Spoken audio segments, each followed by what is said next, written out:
Buenas tardes, bienvenidos y bienvenidas a este acto de presentación del libro de Álvaro Vega sobre Antonio Jaime Morente, titulado La República que tanto anhelamos. Contamos con la presencia de David López, como representante del Ayuntamiento y como miembro, como delegado de Memoria Democrática. Y bueno, creo que todos conocéis a Álvaro Vega, pero como corresponde, le daremos su currículum. Álvaro Vega es periodista y escritor. Actualmente está en excedencia de la agencia EFE por pertenecer al Consejo de Administración de la Agencia Pública Empresarial de la Radio y Televisión de Andalucía, que gestiona como lógico todos los soportes de Canal Sur, y forma parte de la Junta Directiva de la sección española Reporteros Sin Fronteras. Es autor de una novela y 5 ensayos. En octubre del 16 presentó Palacio Portocarrero, baluarte del Renacimiento en España, y pone en valor los trabajos de recuperación que a lo largo de las últimas 3 décadas se han llevado a cabo en el Palacio Portocarrero, una joya, como conocen ustedes, arquitectónica de principios del siglo XVI que está situada en Palma del Río. Antes publicó El pacto que se hizo andaluz, un estudio sobre la capacidad de las personas de ejercer la política para transformar la realidad a través de la narración de un caso real, la preservación de una especie singular, el pato malvasía, y el hábitat que lo hizo posible, los humedales del sur de la provincia de Córdoba. Con anterioridad publicó otros 2 ensayos, ambos sobre periodismo: El papel de la prensa en Córdoba durante la Segunda República, en el que se refleja el modo en el que los medios de comunicación cordobeses abordaron el régimen que sustituyó a la monarquía del año 31, y Provincializar no existe, pero funciona, en este caso junto a la también periodista Mercedes Martínez, en el que se explica la puesta en marcha del primer servicio provincial de noticias de la agencia EFE. Su primer libro fue Letargo de Abudia, una incursión en la literatura a través de una novela en la que cuenta la articulación de la sociedad provinciana vinculada a un director de periódico con las filias y con las fobias que se generan alrededor de los intereses bastardos que anquilosan el desarrollo de la ciudad. Como periodista ha desarrollado una parte de su vida profesional en la agencia EFE, de la que fue responsable en Córdoba en el año 92 al 2002 y redactor de 2005 a 2006. En esta misma ciudad dirigió el periódico Nuevo Diario en el año 89 y puso en marcha la delegación de Diario 16 Andalucía. En EFE lideró la creación del primer servicio provincial de noticias de la agencia y la primera sección informativa local para Videotec, Infovía e Internet. En Málaga fue redactor jefe adjunto del Diario de la Costa del Sol y ha colaborado durante su trayectoria profesional en distintos medios locales, regionales y nacionales, tanto de prensa escrita como de radio y de televisión. En la Diputación de Córdoba ocupó las jefaturas de Comunicación e Imagen entre el año 2002 al 2005 y antes de acceder al Consejo de Administración de la RTVA, representó la Administración Pública de la Junta de Andalucía en su Consejo Asesor. También formó parte de la Dirección Provincial del Sindicato de Periodistas de Andalucía en Córdoba. En concreto, su último estudio, dedicado a la figura del diputado constituyente en la Segunda República, don Antonio Jaime Morente, muchos de los que están aquí recordarán la conferencia y el libro que presentó Manolo Toribio, que es un gran biógrafo de Jaime Morente, y también tuvimos la exposición que comisarió nuestro compañero Antonio Barragán, que tuvimos aquí en esta casa, ¿no? Pues en ese estudio de Antonio Jaime Morente estudia su participación en la redacción de la Constitución de Española del 31 y su labor en el Parlamento, además de acercarse a su figura como historiador, intelectual, docente, político y abogado. Entre otras facetas de este cordobés ilustre, el único que reúne en su persona el haber sido declarado, y recordarán esto, hijo maldito de la ciudad de Córdoba, ¿no? Haberle sido retirado tan ignominioso título y, por último, ser nombrado hijo predilecto.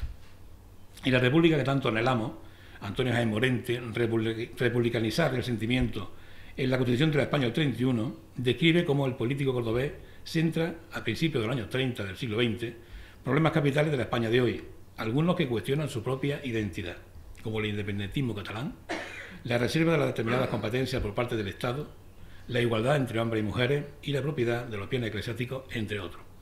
Antes de dar paso a la presentación del libro, como ustedes saben, hay una docuficción sobre la figura de Jaime Morente, una recreación que dura, ¿cuánto, Álvaro? ¿Cuánto? 18 minutos. Los 18 minutos. Vamos a proceder a visionarla y a continuación presentaremos en sí el libro. Así que muchas gracias a todos ustedes y sobre todo también a Álvaro por haber venido. Nos vamos a bajar a abrir la fila para verlo, ¿no? Y pasamos a la docuficción.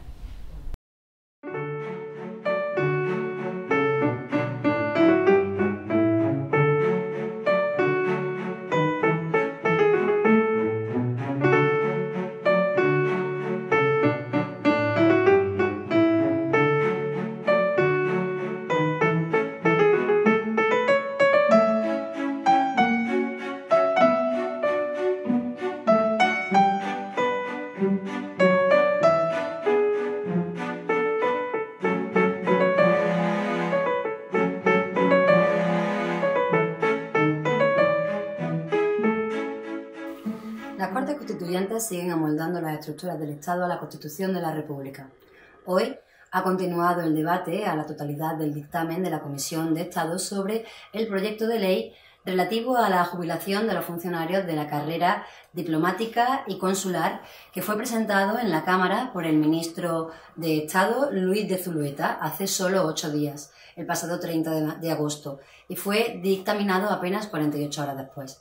Este proyecto de ley establece un procedimiento de jubilación de funcionarios, bien obligado o a petición del interesado, para dar al Ministerio de Estado mayores facilidades para adaptar a las necesidades inmediatas del servicio de la República el personal destinado a la función diplomática y consular.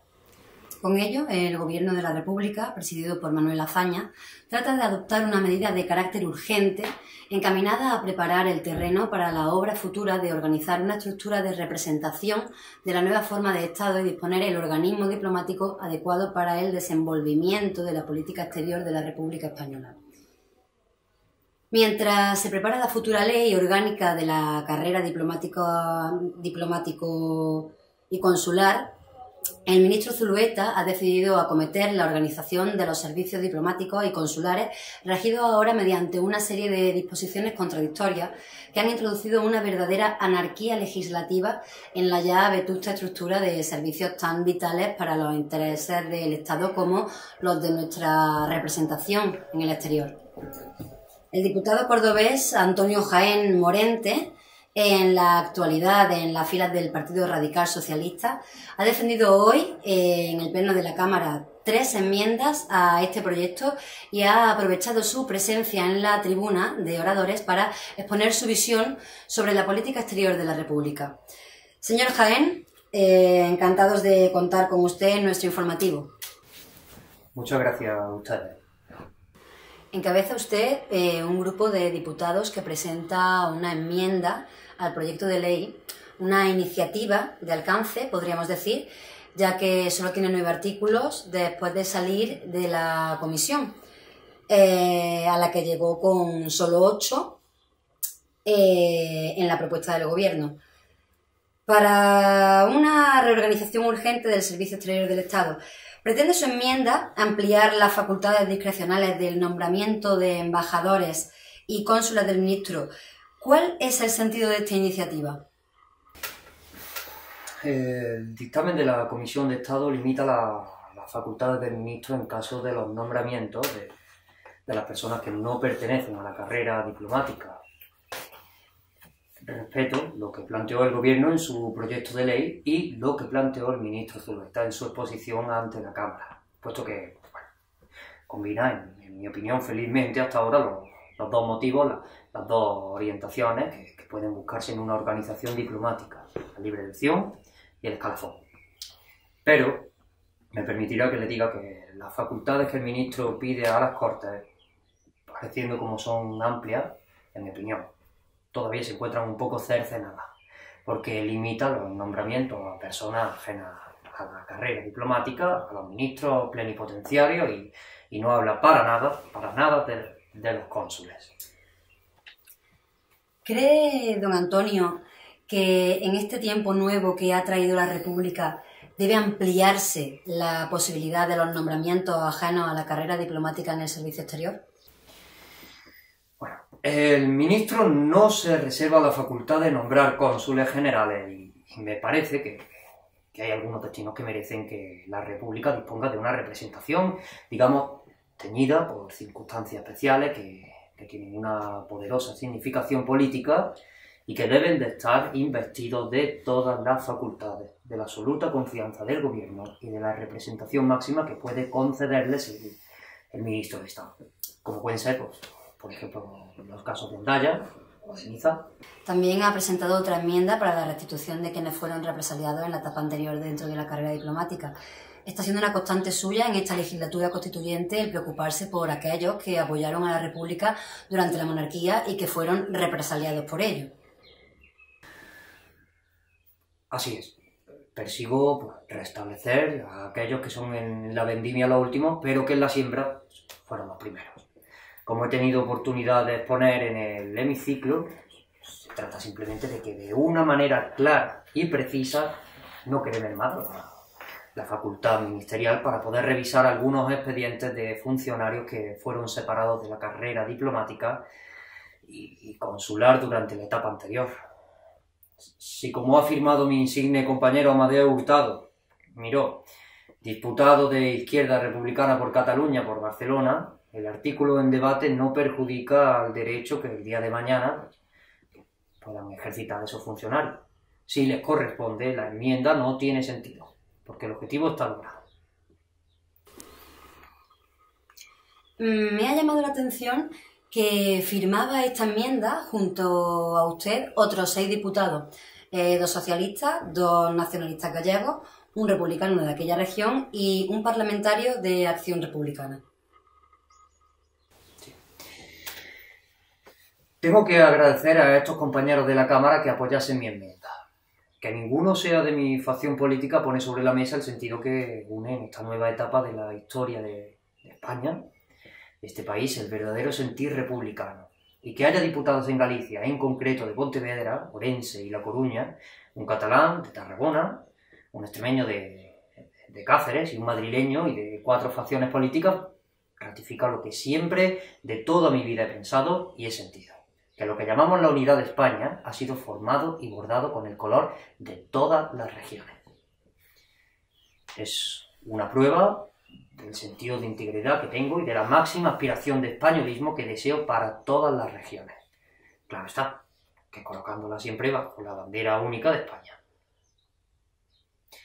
Tengo una fe hondísima en la patria, una fe de profundamente español, de racialmente español, de netamente español, y si alguna vez se rompen los lazos raciales, bien por universalismo o por nacionalismo, entonces la república que tanto anhelamos y queremos todos, pues será solo un esquema y estará mordida por el odio y el resentimiento. Ha tenido usted también la oportunidad de defender a quienes han cargado con las culpas de la corrupción que se ha dado en la etapa anterior en el cuerpo diplomático español.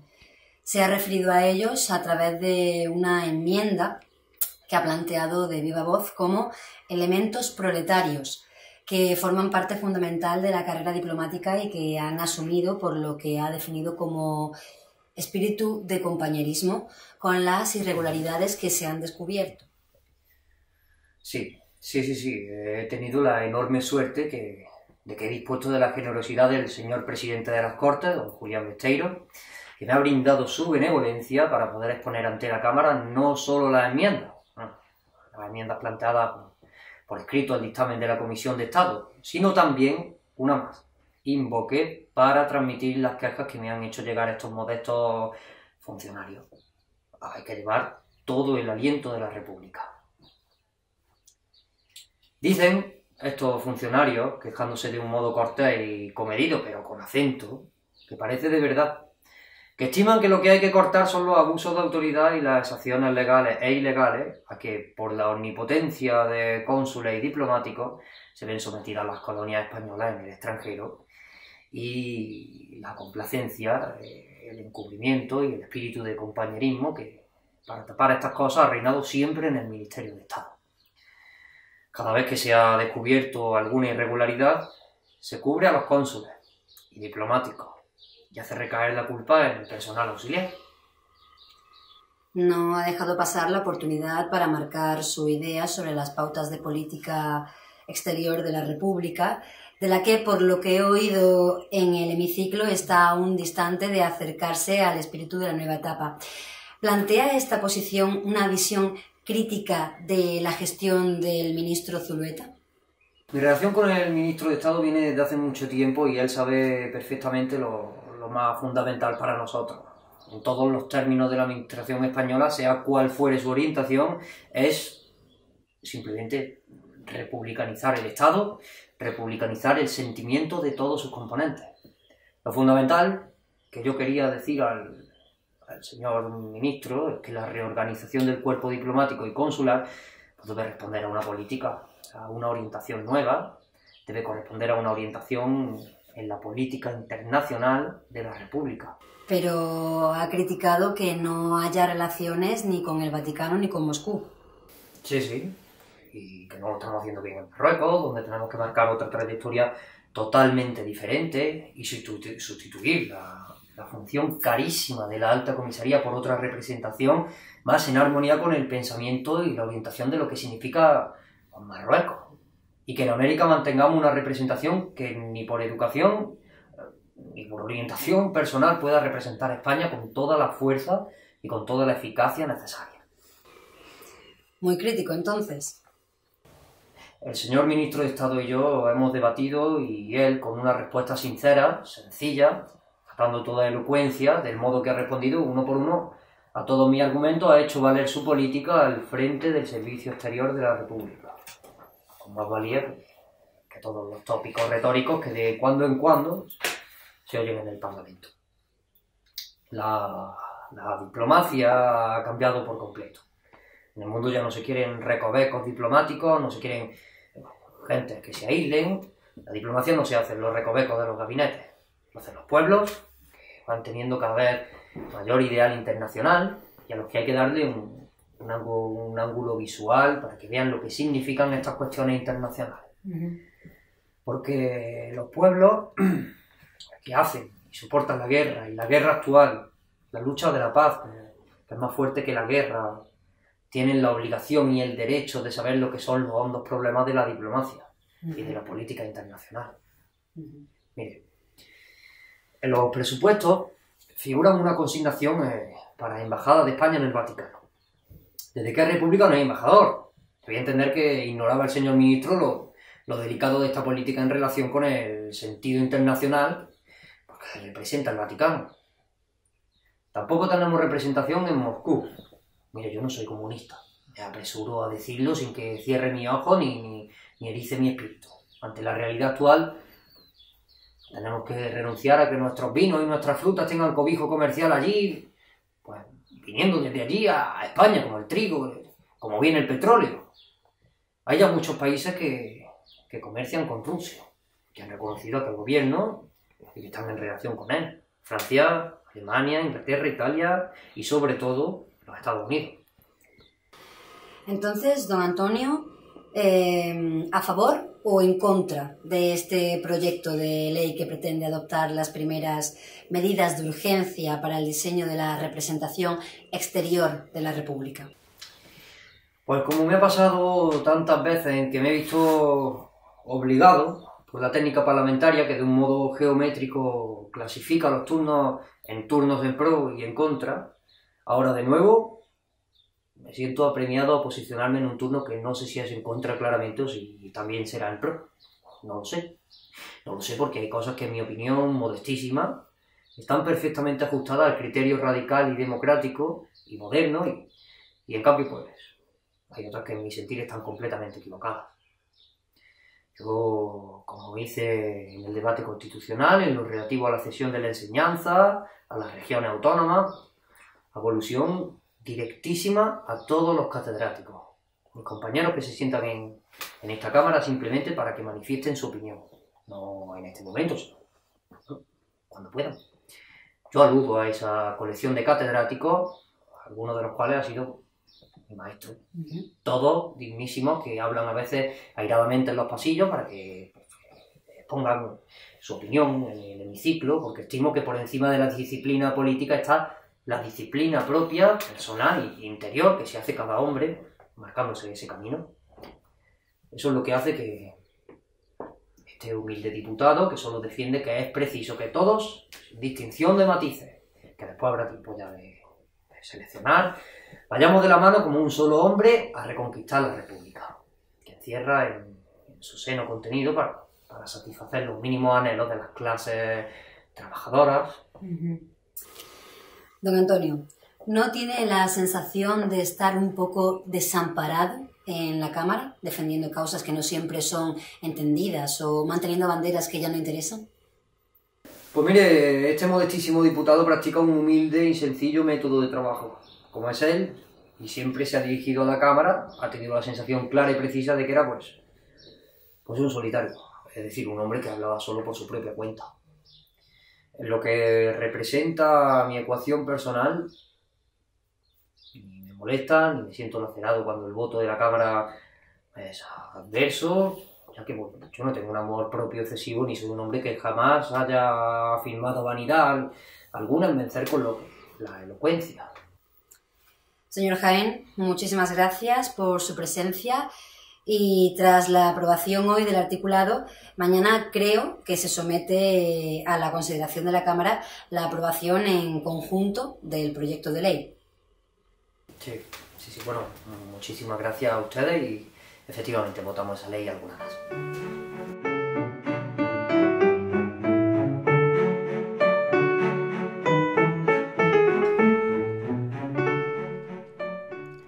Esta entrevista es una ficción basada en intervenciones realizadas por don Antonio Jaén Morente en las Cortes Constituyentes el 20 de octubre y el 12 de noviembre de 1931, el 7 de septiembre de 1932 y en un acto celebrado en el Teatro Cervantes de Ceuta en noviembre de 1935.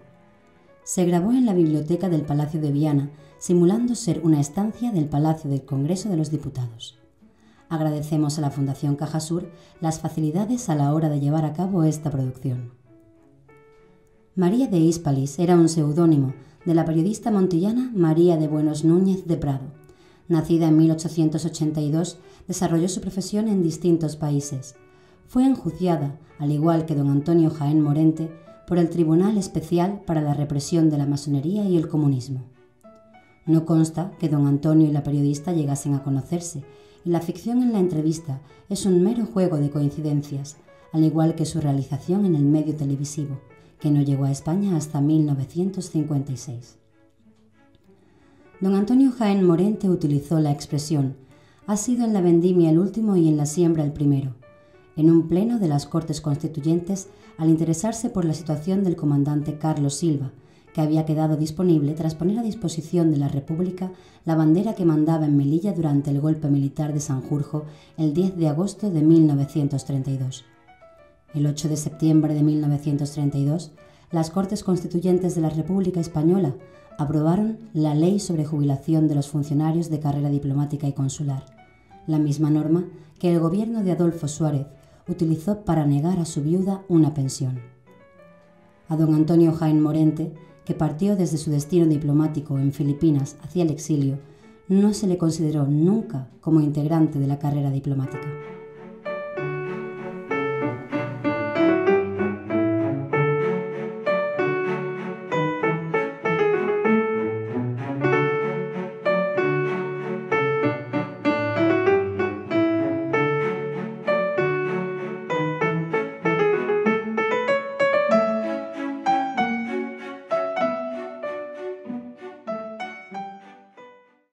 Resulta un verdadero honor, y no lo expreso desde un planteamiento retórico ni de simple educación, poder exponer hoy aquí, en la casa natal de don Niceto Alcalá Zamora, mi segunda pequeña aportación a un periodo de la historia de España desde una perspectiva cordobesa, que no hubiese sido la misma ni se podría comprender sin la participación de tan ilustre peregrense. Quiero por ello agradecer al Patronato de Niceto Alcalá Zamora y al Ayuntamiento de Priego de Córdoba la oportunidad con la que me distinguen de acercar la participación de don Antonio Jaén Morente en la redacción de la Constitución de 1931 y de vincular su figura con la de don Niceto, al que el destino de una España rota les deparó el mismo final de morir en el exilio por defender su idea. La República que tanto anhelamos, Antonio Jaén Morente, republicanizar el sentimiento de la España de la Constitución de 1931, aspira a ser un ensayo que ponga al descubierto las virtudes y las miserias del régimen a través de cómo lo vivió en su propia piel el político cordobés, una de las personalidades que con mayor coherencia democrática afrontó este periodo y que se distinguió en la defensa de los valores republicanos por encima de los criterios sectarios. Don Antonio Jaén Morente llegó a las Cortes Constituyentes con 53 años. Era catedrático y director del Instituto Provincial de Segunda Enseñanza de su ciudad natal, Córdoba, historiador, abogado en ejercicio, periodista no ejerciente, escritor, orador prolífico y también librero. Alcanzó un escaño en la Constituyentes tras 2 décadas de militancia republicana sin fisuras, fundamentalmente en las filas de Alejandro Reluz, con quien ya intervino en un acto público en Madrid con 34 años en 1913, pero en cambio lo logró a través de Derecha Liberal Republicana, el partido que don Niceto Alcalá Zamora y Miguel Maura habían fundado el 14 de julio de 1930. Los vaivenes de don Antonio entre las formaciones republicanas no acabaron ahí. Al disolverse el grupo reformista de las Cortes, tras la dimisión de don Niceto como presidente del Gobierno provisional en pleno debate constitucional, Jaén Morente pasó a las filas del Partido Republicano Radical Socialista de Marcelino Domingo. Años más tarde, en 1935, terminaría junto a Manuel Azaña en Izquierda Republicana y volviendo a las Cortes de la tercera legislatura republicana en la candidatura cordobesa del Frente Popular. No está claro cuál es el origen del primer viraje de don Antonio hacia derecha liberal republicana. Lamentablemente, su decisión de plasmar al final de su vida en Costa Rica el recuerdo de su vida sobre papel fue acompañada por una ceguera que le impidió escribir. Conocemos que expone su decisión de organizar el partido de Alcalá Zamora en la provincia en una cena que se desarrolla el 23 de septiembre de 1930 con el líder de los radicales en la provincia, Eloy Vaquero, y otros dirigentes políticos cordobeses de diversos signos. Los también radicales Francisco Amián Gómez, Ramón Carrera Pons, Francisco Córdoba Fuentes y Rafael Vaquerizo García. Todos ellos, como Jaén, entonces miembros del Comité Provincial del Partido Republicano Autónomo de Córdoba desde marzo anterior, y los socialistas Antonio Hidalgo Cabrera y Joaquín García Hidalgo. En esa misma cita informa de sus conversaciones con don Niceto y justifica su postura por así exigirlo la realidad política y ser una necesidad imperiosa en Córdoba el recoger los elementos de este importante sector antimonárquico, dice literalmente, aunque bien entendido que al hacerlo no sería una división en el campo republicano, sino una coordinación de las fuerzas que hoy actúan dispersas. Radicales, socialistas y el ahora representante de Alcalá Zamora cierran en la misma cena, calificada por la prensa como íntima y fraternal, la conjunción de las 3 fuerzas republicanas en Córdoba con objeto de hacer un frente antidinástico. 2 semanas después se hace pública una carta de Alcalá Zamora a Jaén Morente en respuesta a una anterior de este, en la que le ratifica su más complacida y plena autorización para organizar por esas tierras cordobesas con el prestigio que le sigue y el acierto que ha de acompañarle en la gestación de la nueva organización política, en lo que el futuro concejal y diputado se pone manos a la obra y un mes más tarde empieza su faceta proselitista con un acto en Cabra y con la difusión de un manifiesto en el que anuncia la próxima celebración de una Asamblea General en Córdoba que, en efecto, tiene lugar a principios de diciembre de 1930, en la que es elegido presidente del comité local. La conjunción se cierra en septiembre de 1930, serviría para las elecciones del 12 de abril de 1931, pero no perduró para las generales que trajeron la proclamada Segunda República como consecuencia de esos comicios en junio de ese año. Entonces, socialistas fueron por un lado y republicanos por otro, y esa desafección a punto estuvo de costarle el escaño a don Antonio Jaén Morente.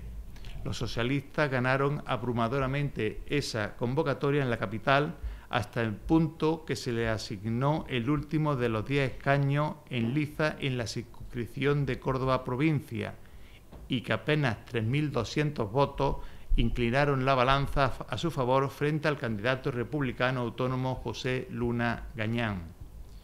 Incluso Francisco Moreno Gómez recoge en La República, la Guerra Civil en Córdoba, editado en 1982, un testimonio que asegura que el escrutinio arrojó unos votos más a favor de Luna Gañán, pero el acta se preparó en el gobierno civil para Antonio Jaén Morente y que ante las protestas del candidato perjudicado le convencieron con el razonamiento de que mientras que Jaén Morente llevaba toda su vida de lucha antimonárquica, él había entrado en política mucho después y que una diferencia tan pequeña de votos debía inclinarse a favor de don Antonio y recompensar su veterana combatividad. Sea como fuera, don Antonio acreditó su condición de diputado en un acta fechada el 3 de julio de 1931 con 40.584 votos, lejos de los 71.726 sufragios recogidos por el candidato más votado, el notario de Bujalance y miembro de la agrupación al servicio de la República, integrado en el Partido Socialista, don Juan Díaz del Moral. A partir de ese momento y hasta el 5 de mayo de 1933, en que causa baja de las Cortes tras su nombramiento como ministro plenipotenciario en Perú, cumplió el compromiso de afrontar las cuestiones que había expresado cuando fue designado candidato por Derecha Liberal Republicana al Congreso en junio de 1931. Propiedad, ejército, iglesia, enseñanza y política exterior que caben en la nueva organización de España y el problema de Cataluña desde un punto de vista de igualdades regionales. Desde ahí ahondó en el problema de la tierra en Andalucía, la separación Iglesia-Estado ante el problema clerical, que no religioso, la postura de España sobre Marruecos, en la que defendió la permanencia y republicanización de este territorio, y la presencia de España en América. No se alejó en su participación en el debate constitucional de esas grandes líneas que permitió también impregnar diversas leyes e iniciativas en las que dejó su huella en los 22 meses que fue diputado en la primera legislatura de la Segunda República. Se puede concretar un paralelismo bastante acentuado en el trabajo parlamentario ordinario con el de la fase constituyente. De las 11 enmiendas que presentó al texto presentado por la comisión redactora, Jaén Morente defendió 7 ante el Pleno.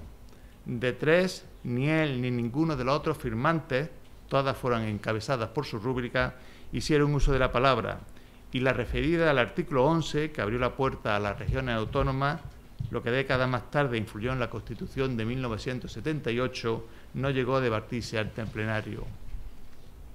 Solo una enmienda, la que pretendía que la enseñanza fuese una competencia exclusiva del Estado en cuanto a legislación y ejecución directa, se votó nominalmente, siendo rechazada. Otras 5 lo fueron sin votación nominal y 4 o fueron o se consideraron retiradas, algunas de ellas al entender el proponente, don Antonio, que la comisión había asumido parcial o sustancialmente sus pretensiones. 23 diputados rubricaron las 11 enmiendas presentadas por Antonio Jaén Morente a la Constitución de 1931. 2 de ellas tienen firma ilegible y no es posible identificarlo. En conjunto, 7 republicanos radicales, 5 radicales socialistas y 4 parlamentarios de derecha liberal republicana suscribieron enmiendas constitucionales de Antonio Jaén. De la Federación Republicana Gallega aparecen 2 parlamentarios y 1 del Partido Agrario, además de las otras 2 firmas de constituyentes que aparecen como elegibles en el diario de sesiones. Desde el punto de vista ideológico y conceptual podemos dividirla en 3 apartados: la cuestión territorial, la cuestión cultural y de la enseñanza y la cuestión jurídica. Cada uno de ellos tiene sus implicaciones con temas que son recurrentes a lo largo de la historia reciente de España, como son la conversión del diseño territorial en un enfrentamiento entre regiones autónomas entre sí y de estas con el Estado, las relaciones Estado-Iglesia Católica y la preeminencia militar en la vida pública. Esta realidad llegó a la Segunda República y se prolonga en el periodo constitucional anterior, con la excepción de la cuestión militar. Sobre el diseño territorial, que absorbe gran parte del trabajo como constituyente de Antonio Jaén, el hecho africano, la defensa de la provincia frente al poder central, las competencias de las regiones autónomas, con el problema catalán encima de la mesa, y la autonomía municipal son los puntos que acomete. Se presenta como un laicista no clerófobo al hacer un encendido alegato de la primacía de lo civil sobre el hecho religioso, defendiendo la separación de la Iglesia y del Estado, y planteó algo que aún ronda: la salvaguarda estatal de los tesoros artísticos e históricos de la nación y la propiedad estatal de los templos de interés artístico o histórico de España, sin excepción, independientemente del culto. Fue el propio presidente de la comisión redactora de la Constitución, Luis Jiménez de Azúa, diputado socialista por Granada Provincia por más señas, y otro miembro de la misma, el también nisetista Juan Castrillo Santos, parlamentario por León, quienes se opusieron a ir más allá de dejar bajo la denominación de Tesoro Cultural de la Nación y la salvaguarda del Estado toda riqueza histórica y artística del país, sea quien fuere su dueño, reservándose la capacidad de prohibir su exportación y enajenación y decretar las expropiaciones legales que estimara oportunas para su defensa, pero sin aludir en momento alguno a la Iglesia. De las 4 enmiendas con un sentido jurídico estricto, Antonio Jaén solo se preocupa en el Pleno por la que presenta el artículo destinada a evitar que los civiles puedan ser juzgados en consejo de guerra, y se declara satisfecho de haber llevado mi espíritu liberal a la Constitución a limitarse a los delitos militares, a los servicios de armas y a la disciplina de todos los institutos armados la jurisdicción militar. Pero donde don Antonio se emplea a fondo es en la defensa de que el régimen de enseñanza es indeclinable función estatal, pese a su sentido autonomista del Estado y su presencia con los andalucistas en una coalición a Cortes en 1920. Al articular España, al rehacerla, hay que cimentarla sobre las columnas de la tierra hispana, y las columnas no son históricas, ni de matiz cultural ni lingüístico, es la geografía la que manda. Por eso yo echo de menos en la Constitución y he presentado enmiendas, esta nueva estructura de España que reavive las comarcas vitales nuestras. Tengo la seguridad de que con ellas coincide la historia y la economía. A eso llego. Los federalismos porque sí, de ningún modo. La vida autónoma y propia de las regiones se impone, pero de todos ellos ante el imperio de la unidad espiritual de España, dice en Heraldo de Madrid el 19 de septiembre de 1931. Junto a su participación en el debate constitucional, donde jugó un vehemente papel en la cuestión catalana, especialmente la discusión de algunas de sus competencias, firmó 4 enmiendas de modificación al proyecto de estatuto y propuso añadir 2 nuevos artículos que perseguían garantizar los derechos de los españoles no nacidos en Cataluña. En uno y otros debates mantiene los mismos principios, con especial énfasis en su rechazo a que la enseñanza se transfiera a Cataluña, porque rompería totalmente la formidable unidad espiritual española, acotando también el orden público, porque éste, cuando existe, significa y representa una unidad política y racial que no queremos romper de ninguna manera.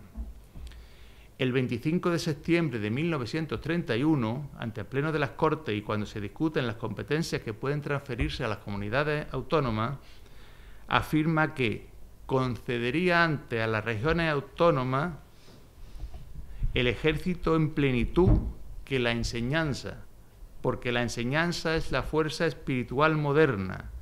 Nuestras avanzadas son los maestros de escuela, los magnos reductos, y corremos el peligro, concediendo esta facultad a las regiones españolas, de que se entregue la enseñanza a la reacción clerical más férrea, o de que, expulsando el idioma, lleguemos a una mortífera diferenciación. 25 de septiembre de 1931.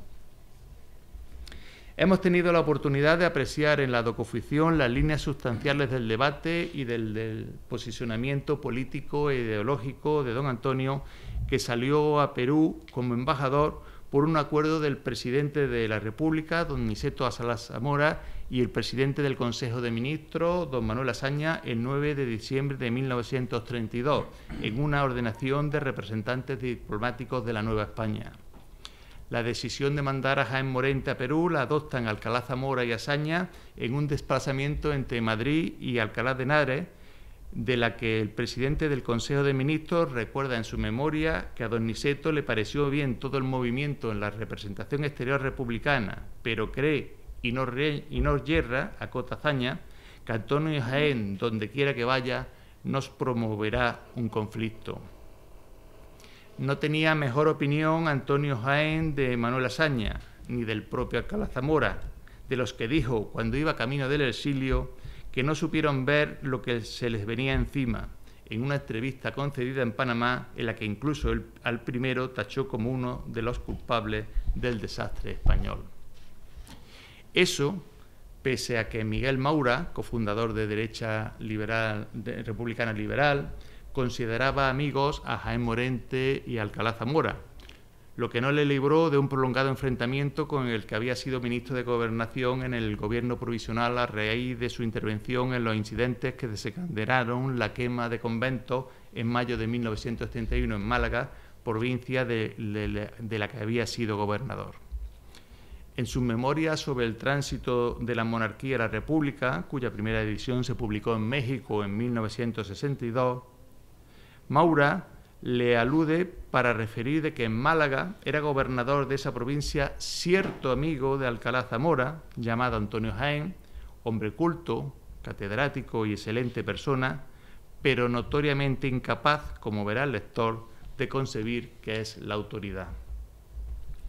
Don Antonio fue el único parlamentario por Córdoba que no solo intervino activamente en el debate constitucional, sino que dejó su huella en la Constitución de 1931. A él y a Juan Castillo Santos hemos de agradecer la formulación del concepto de autonomía municipal. Antes, durante y después de la Segunda República, situó su condición de demócrata por delante. Se mostró abiertamente en contra de las arbitrariedades que se produjeron en el régimen que él mismo proclamó en las caminatas que entonces rodeaban la estatua del gran capitán en la Plaza de las Tendillas y que también ayudó a articular en su provincia. Sin ir más lejos, también dio posesión al ayuntamiento elegido en las urnas el 12 de abril de 1931 en esta ciudad de Priego de Córdoba, en cuyo acto ordenó que el cuadro de Alfonso XIII fuese guardado en un archivo y no destruido cuando fue sustituido por el del nuevo presidente del gobierno provisional, el peregrense don Niceto Alcalá Zamora. Don Antonio Jaén Morente murió en el exilio después de ser condenado a 20 años y un día de prisión en base a un sumario compuesto de solo 12 folios por el Tribunal de Represión de la Masonería y el Comunismo.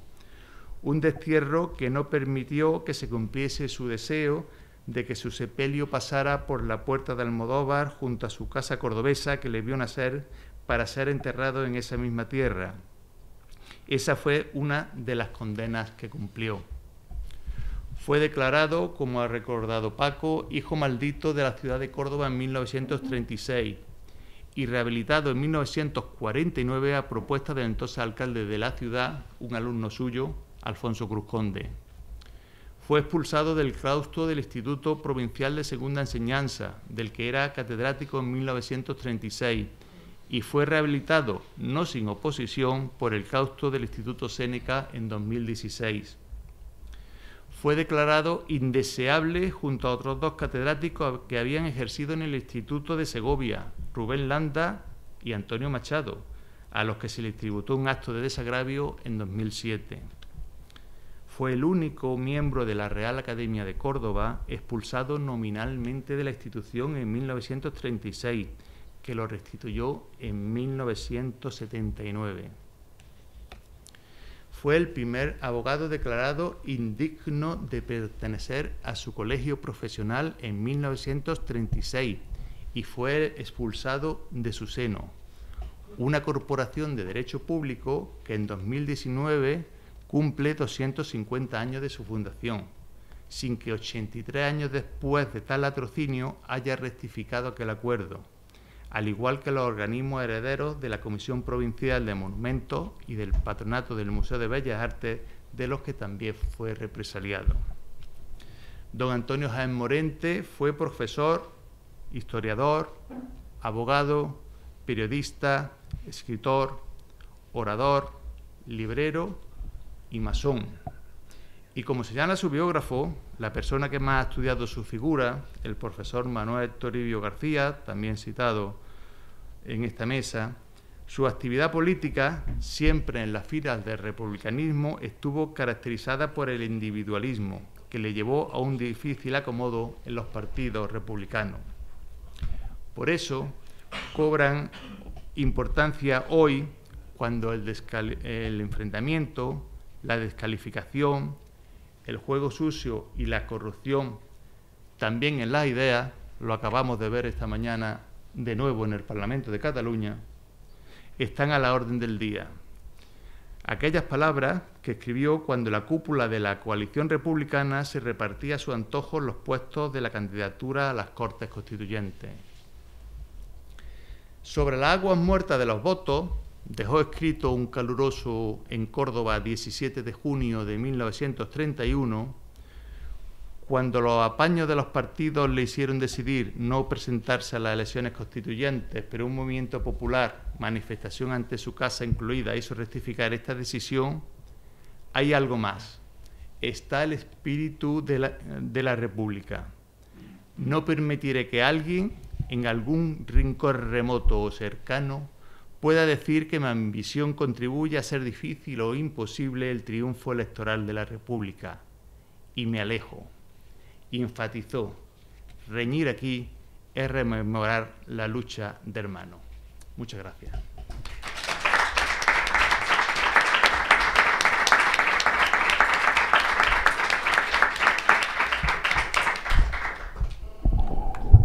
Bueno, yo antes de cerrar lo que sí que quiero es preguntaros, bueno, daros la oportunidad de hacerle al autor alguna cuestión, alguna pregunta sobre el libro, sobre la presentación. Así que, como queráis. ¿Nada? Bueno, pues nada. Procedo entonces al cierre. Me gustaría también, antes de nada, daros las gracias a todos vosotras y vosotras por asistir a este acto, al autor Álvaro Vega por llevar a cabo esta presentación en pliego de la gira que está llevando a cabo en esta Casa Museo Niceto Alcalá Zamora, también por la presencia de los concejales de la corporación, la concejala de Cultura Sandra Bermúdez, concejal también de la Corporación de Urbanismo José González Ropero, y como he dicho, pues a todas vosotras y vosotros por estar hoy aquí. Un acto en el que yo creo que es muy importante, que pongamos en valor esta figura de Antonio Jaén Morente, una figura desconocida, yo creo bastante desconocida en toda nuestra provincia, a pesar de la dilatada trayectoria que ha tenido. Hemos tenido también actos ya recientemente en el Museo Niceto Alcalá Zamora, una exposición también, una presentación que tuvimos hace aproximadamente 2 años, así que por lo tanto yo creo que es importante poner en valor esta figura. En este caso también, en el 80 aniversario que estamos conmemorando este año del exilio republicano, figuras como la de Antonio Jaén Morente, como la de nuestro presidente también, Niceto Alcalá Zamora, que fueron precisamente personalidades que se exiliaron y que representan perfectamente lo que supuso ese exilio republicano, una base importantísima de intelectuales que perdió nuestro país y que ya nunca más volvieron, muchos, la mayoría de ellos. En este caso tuvieron incluso que morir en exilio. También nos pone muy en valor las dificultades para restituir particularmente lo que han sido los desagravios que han sufrido, incluso ya en plena democracia, con muchísimos años ya de democracia, las resistencias que nos ha puesto el autor para que consigan, digamos, restituir los honores que se les fueron denegados, o incluso pues declaraciones de, bueno, en este caso no persona non grata, sino incluso una declaración mucho más persona maldita, ¿no? Sí. Una cuestión que digamos que pone sobre todo encima de la mesa el debate de lo que está costando muchas veces instalar esa memoria democrática en nuestra cultura. Y también quiero destacar de lo que nos ha expuesto la importancia de valores como el republicanismo y valores también como el laicismo en valor, sobre todo para legitimarlos en cuanto a que personas como Jaén Morente y Alcalá Zamora representan que esos valores no son patrimonio de una ideología exclusivamente, sino que pueden ser abrazados por cualquier persona independientemente de que su ideología pueda ser más conservadora y más progresista. Gracias a este tipo de actos, gracias precisamente a libros como investigaciones como la que ha llevado a cabo Álvaro Vega, yo creo que podemos conocer mucho mejor estas cuestiones y podemos sobre todo poner en valor esas cuestiones como el republicanismo y el laicismo, como he dicho. Así que por mi parte, pues nada más. Si se os ha ocurrido alguna pregunta, todavía estáis a tiempo. Y sí, perfecto. Enhorabuena. Quería preguntar, si no he entendido mal, la cuestión territorial no la basa exclusivamente en cuestiones históricas, sino en cuestiones geográficas. Sí, es que él era historiador y geógrafo. Él era catedrático de historia y de geografía.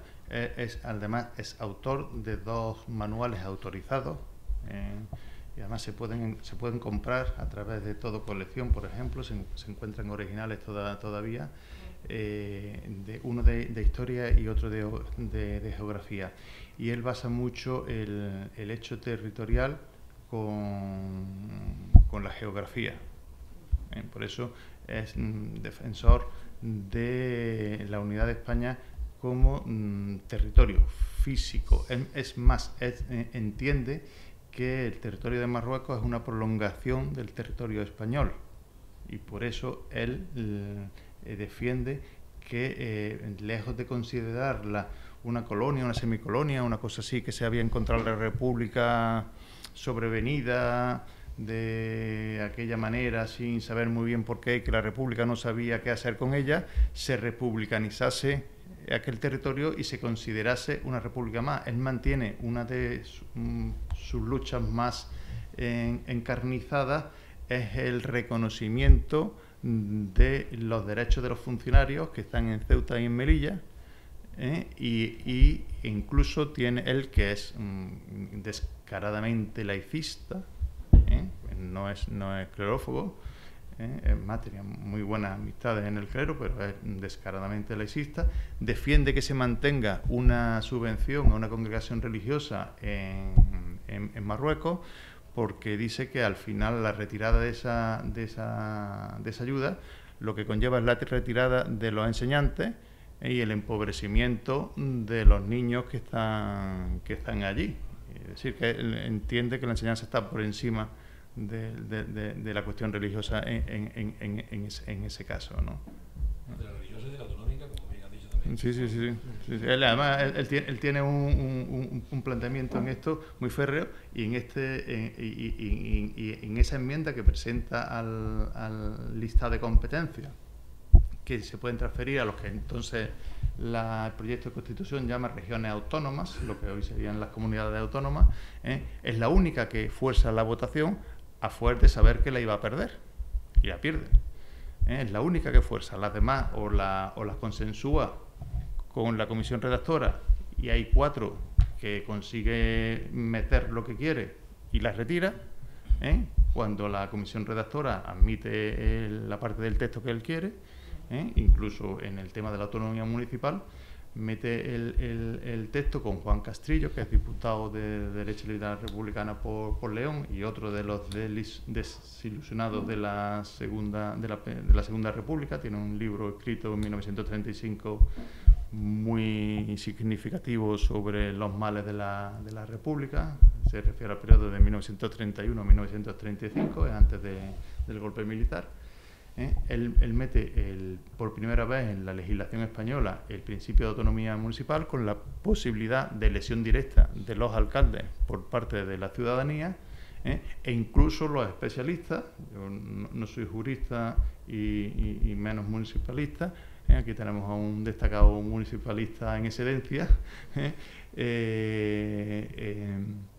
dicen que la redacción que se le dio en la Constitución de 1931 es mucho más clara, directa y pertinente que la que tiene la Constitución del 78.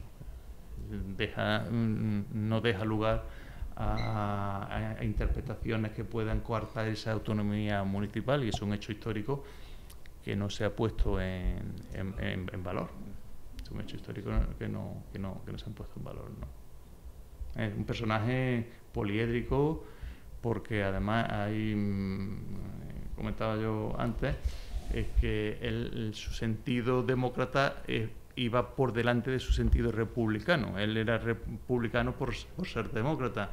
En el año 36, cuando gana el Frente Popular, se intentan restituir los ayuntamientos. Pues, hubo pucherazos a la hora de cambiar ayuntamientos del 31 al 36, todos los del mundo, ¿no? Llegaba el gobernador, disolvía el ayuntamiento, nombraba una comisión gestora de gente que no había pasado nada, ¿no?